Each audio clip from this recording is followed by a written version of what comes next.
Thank you very much for the opportunity to speak to you to the single most impactful and promising opportunity for the European economy to renew itself, the German as well as the Greek, and that's the energy sector. It is such an extraordinary opportunity because it's so antiquated. In 1950, Robert Schuman had this idea of creating peace in Europe through the Schuman Plan and the creation in 1951 to the Paris Treaty of the European Coal and Steel Community.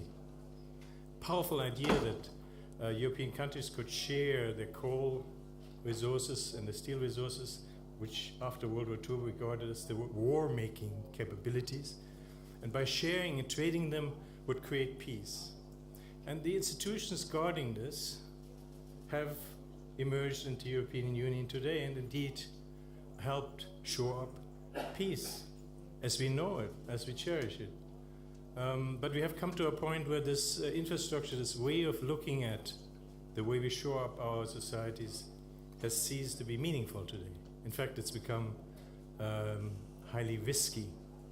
And there are two reasons for that. One is that we have reached, in 2006, the oil peak.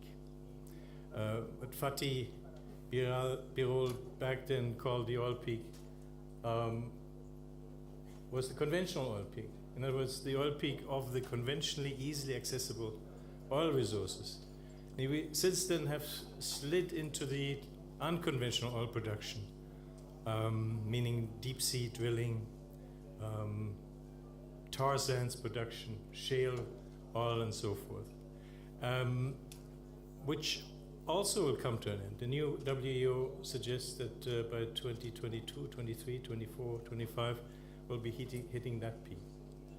So an enormous risk in this whole world of non-conventional hydrocarbon production, especially financial risk. But there's enormous areas in those sectors that create their resources below the cost of return, the higher cost of production than what the return is. So we are facing a situation where the inrush or the focus on a reconstruction of Europe as an energetic infrastructure is the main force of renewable and technological terms, in terms of information technology and distributed energy resources, and the whole idea of energy storage, mobility sectors, the idea that regions, local areas, cities, towns, but also countries and the entire continent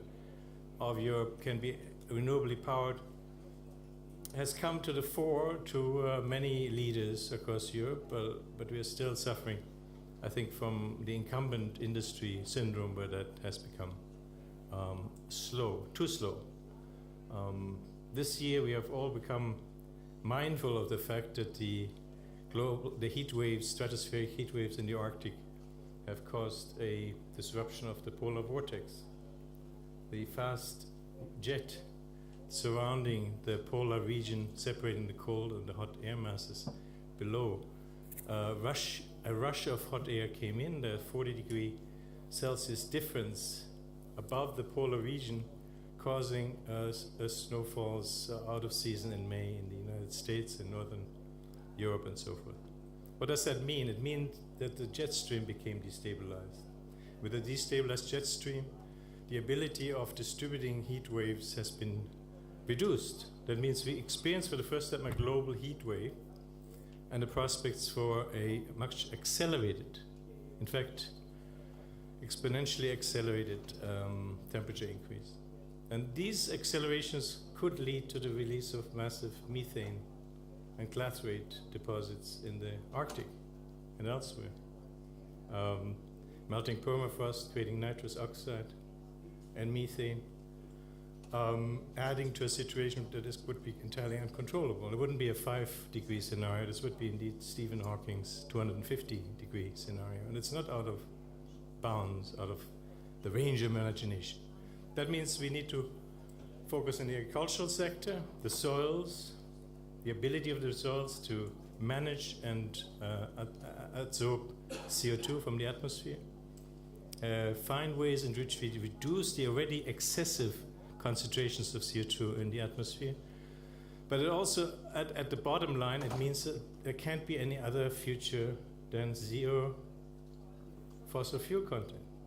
It's got to be 100% renewables. As long as we keep pumping CO2 in the atmosphere, we'll be stretched to reduce the excessive carbon concentrations today. The solutions are there. They're here in Berlin. If you have visited our Capitol building, the Parliament, the entire parliamentary district is independently powered by renewable energy. That was put in almost 2 decades ago. It uses the public grid as a backup system. We have an rapidly expanding renewables market. We've got wonderful examples in Greece, not just the lovely island of Tilos. We've got the Austrian state of Burgenland, which went from 0 renewables to 100% renewables in 10 years. We've got the province of Navarra in Spain, which has created financial value-added products out of solar investments in their non-productive agricultural areas. So there are plenty of examples. The only thing I have to say, it's far too slow. It's still far too slow. We need to find ways in which we can work with the investment community and with the banking sector to